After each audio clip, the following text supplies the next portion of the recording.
Welcome to group cat. So finally we are starting mole concept. So जिसने भी जो पहले की 2 वीडियोस नहीं देखी हैं वो बहुत ही बेसिक डेवलप हैं। अगर आपका बेसिक डेवलप नहीं होगा तो आपको आगे का समझ में नहीं आएगा एंड आई आ जाएगा, बट आई यू नो मैं एक चीज़ कह देता हूँ पर देख लो, क्योंकि वो बहुत इंपॉर्टेंट है। मोस्टली लोगों को आता होगा, बट अगर वो नहीं आता है तो फिर पूरी फिजिकल केमिस्ट्री छूट जाएगी। So I strongly recommend that 2 videos on my channel. And so finally we are introducing mole. What is mole? So let's start now. सो मोल क्या होता है? देखो, मोल तो कुछ नहीं है, हमने लिखा भी हुआ कि इट इज़ नथिंग। बेसिकली इतना हाई बना हुआ है मोल, ऐसा कुछ नहीं होता मोल कंसेप्ट में। मोल बेसिकली इतना ही है, एक ग्रुपिंग पैरामीटर है, ठीक है ना। जैसे आपने पढ़ा होगा एक डजन, ठीक है ना, एक दर्जन। देखो भैया, अगर स्पेलिंग गलत है हिंदी में तो प्लीज़ माफ़ करना, I am not so good at Hindi. देखो, बोल तो सब लोग लेते हैं, बट आपकी हो सकती है आप लिख लेते हो, बट मैं लिखने में इतना सही नहीं हूँ, ठीक है ना। एनीवे कंसेप्ट पे आते हैं। तो एक दर्जन का मतलब क्या होता है? घर वाले कहते हैं बेटा जाओ एक दर्जन केले ले आओ, ठीक है ना। उसका मतलब क्या होता है? आप कितने केले लाते हो? आप 12 केले लाते हो, ठीक है ना। तो बेसिकली क्या होता है, जैसे एक दर्जन है, किसके लिए बनाए? बड़े बड़े ऑब्जेक्ट्स के लिए बनाए, वेजिटेबल्स हो गए, फ्रूट्स हो गए, ठीक है ना, और कोई भी ऑब्जेक्ट्स हो गए। सपोज कोई कहता है आपसे एक दर्जन लकड़ी ले आओ, ठीक है ना, तो आप 12 पीसेस ऑफ बोर्ड ले आओगे, लकड़ी ले आओगे, ठीक है ना। तो एक वेल डिफाइंड ऑब्जेक्ट्स को ये बेसिकली क्या करता है, एक ग्रुपिंग करने के काम आता है। आपने क्या 12 किलो को ग्रुप कर दिया, उसे एक दर्जन नाम दे दिया, तो ये भी एक ग्रुपिंग करने का नाम आता है, ये भी एक ग्रुपिंग पैरामीटर है, but for many small small particles, ठीक है ना, जो कि हम लोग दिखते नहीं है वो बेसिकली, ठीक है ना, समझ रहे हो ना, ठीक है ना। तो उसके ग्रुपिंग करने के काम आता है, ठीक है ना, तो उसको ही मोल कहते हैं। इसके अलावा कुछ नहीं है। एक मोल में, जैसे यहाँ पर एक दर्जन में कुछ स्पेसिफिक नंबर ऑफ ऑब्जेक्ट्स थे, वैसे ही एक मोल में कुछ स्पेसिफिक नंबर ऑफ पार्टिकल्स होंगे जो कि बहुत ही स्मॉल होंगे, ठीक है ना। इतना ही होता है, ठीक है ना। बेसिकली जैसे जो होता है पेयर में, क्या होता है, पेयर में हम लोग के 2 चीज़ें होती हैं, ठीक है ना। डजन में हमारी 12 चीज़ें होती हैं, ठीक है ना। ग्रॉस में हमारी 144 चीज़ें होती हैं, किलो में हमारी 1000 होती है, ठीक है ना। और फाइनली मोल में क्या होता है, 6.02 इंटू 10⁻23 चीज़ें होती हैं। अभी चीज़ें क्या होती हैं, किन चीज़ों को ग्रुप करने के लिए एक मोल बनाया गया है, उसके बारे में बताएंगे। अभी हम लोग सिर्फ ग्रुपिंग पैरामीटर के बारे में बात करें कि पेयर में 2 होता है तो मोल में इतने होते हैं, ठीक है ना। याद कर लो, 6.02 इंटू 10⁻23। और जो 23, ये जो नंबर आपको दिख रहा है ना सामने, 6.02 इंटू 10⁻23, तो बेसिकली इस नंबर को हम लोग एक और नाम से बुलाते हैं। इस नंबर का नाम होता है एवोगैड्रो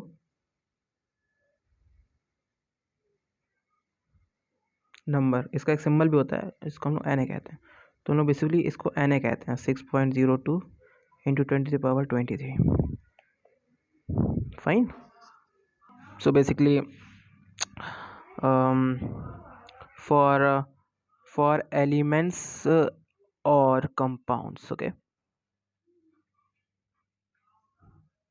तो बेसिकली हम एलिमेंट्स या कंपाउंड्स के बारे में बात कर रहे हैं। तो एलिमेंट्स और कंपाउंड्स मैं पिछले लेक्चर में पढ़ा चुका हूँ क्या होता है, ठीक है ना। तो देखो, बेसिकली हमने अभी क्या बताया कि जो एक मोल होता है वो 6.02 इंटू 10⁻, अब यूनिट पार्टिकल्स के बराबर होता है, ठीक है। बेसिकली क्या होता है, यूनिट पार्टिकल्स के बराबर। मैंने कहा था ना कि एक मोल किसको ग्रुपिंग करने के लिए बनाया गया, यूनिट पार्टिकल्स को, बहुत ही छोटे छोटे पार्टिकल्स होते हैं, ठीक है ना। बेसिकली अब हम आते हैं मेन पॉइंट पे, ठीक है ना।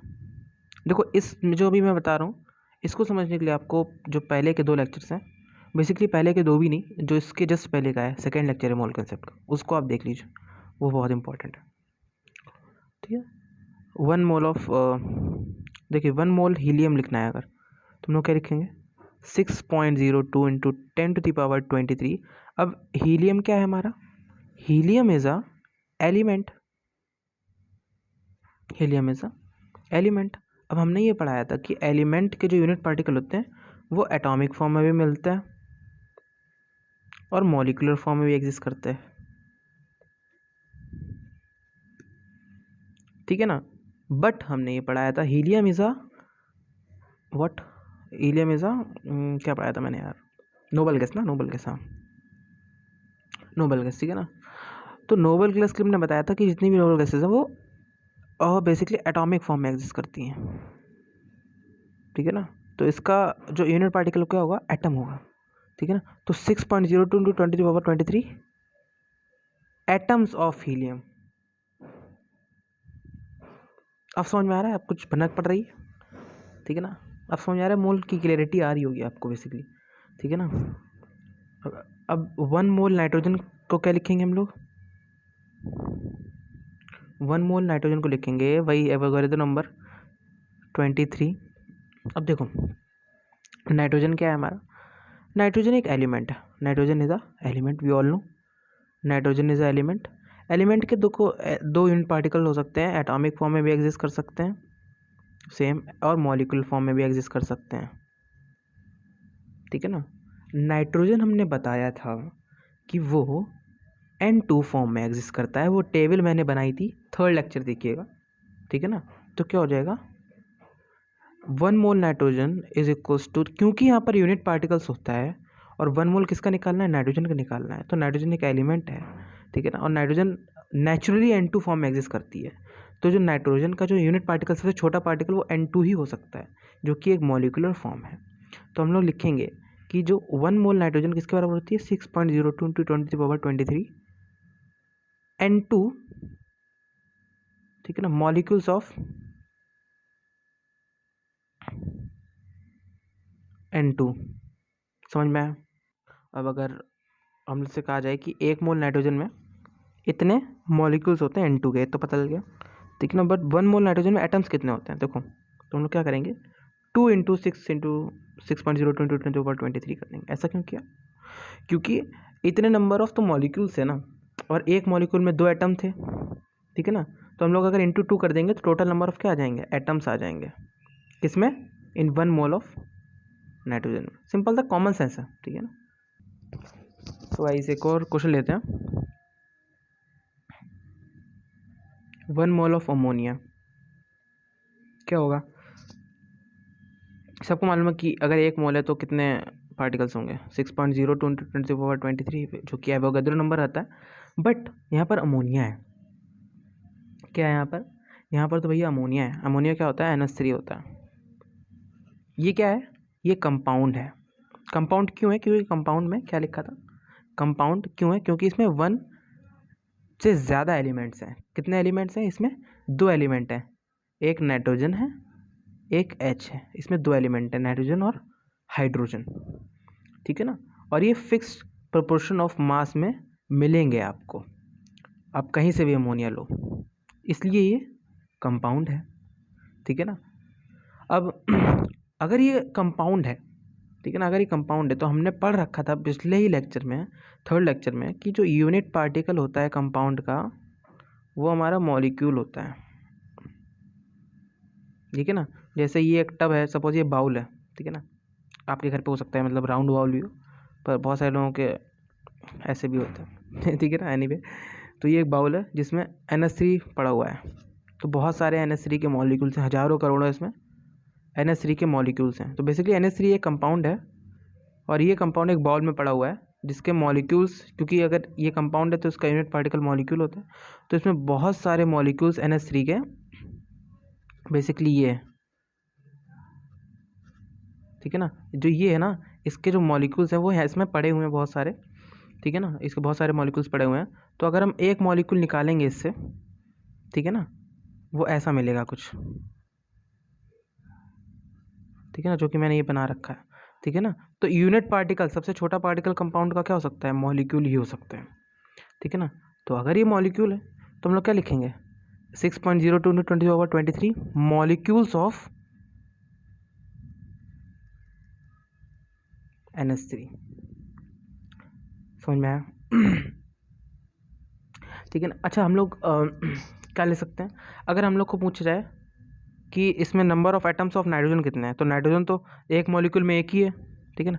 देखो इसको हम लोग क्या लिख सकते हैं, इसको हम लोग Na भी लिख सकते हैं, Na 1 Na, ठीक है ना। अगर ऐसा होगा 1 Na दिख रहा है ना, हाँ। अगर सपोज ऐसा लिखा हुआ है 6.02 इंटू 10⁻23, तो हम लोग इसे 2 Na भी लिख सकते हैं, क्योंकि Na क्या दिखाता है, एवोगाड्रो नंबर का रिप्रेजेंटेशन, और ये एवोगाड्रो नंबर, ठीक। तो हम लोग इसे ऐसे भी लिख सकते हैं, Na मॉलिक्यूल्स ऑफ NH3, और एक मॉलिक्यूल में एक नाइट्रोजन है, तो अगर number of atoms of nitrogen बताना जाए तो Na एटम्स ऑफ नाइट्रोजन ही हो जाएंगे। अगर हाइड्रोजन के एटम्स पूछ रहा है तो 3Na, क्योंकि एक मॉलिक्यूल में 3 एटम्स हैं, तो 3Na एटम्स ऑफ हाइड्रोजन।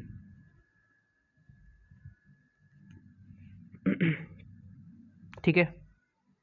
अब अगर आपसे पूछा जाए कि 1 मोल ऑफ Na में टोटल एटम्स कितने हैं, इसमें तो इतने मॉलिक्यूल्स हो गए ना NH3 के, इसमें टोटल एटम्स कितने हैं, तो आप क्या करोगे, आपको एटम पूछेगा, ये नहीं पूछेगा नाइट्रोजन हाइड्रोजन का, आपको टोटल। तो एक मॉलिक्यूल में कितने एटम है, 3 हाइड्रोजन के, 1 नाइट्रोजन के, तो 4 एटम है, तो 4Na कर दोगे, तो 4Na क्या हो गया, हमारे टोटल एटम हो गया। ठीक है ना इंटरेस्टिंग। ठीक है, आगे बढ़ते हैं गाइस। एक चीज़ और एक और हेडिंग लिख लो, फॉर अ सब्सटेंस। फॉर्मूला लिखवाने जा रहा हूँ। जो मोल्स होते हैं, कॉमन सेंस है, देखो इसमें नंबर ऑफ यूनिट पार्टिकल्स, ठीक है ना, अपॉन Na कर दोगे ना तो मोल्स आ जाएंगे, ऑब्वियसली बात है। नंबर ऑफ यूनिट पार्टिकल्स कर दोगे और अपॉन जो Na कर दोगे ना तो आपके क्या आ जाएंगे, नंबर ऑफ मोल्स आ जाएंगे। ठीक है ना, तो ये मैं बताना चाह रहा था बेसिकली। या आप ऐसे लिख सकते हो, number of unit particles moles into Avogadro number, basically Na। तो ये भी सही है, ये भी सही है, ठीक है ना, दोनों सही है। आप पूछोगे इसका प्रूफ कहाँ से आया, आप यूनिटरी मेथड से निकाल सकते हो यार। ऑब्वियस जेई एस्पिरेंट हो तो आप लोग यूनिटरी मेथड से निकाल सकते हो।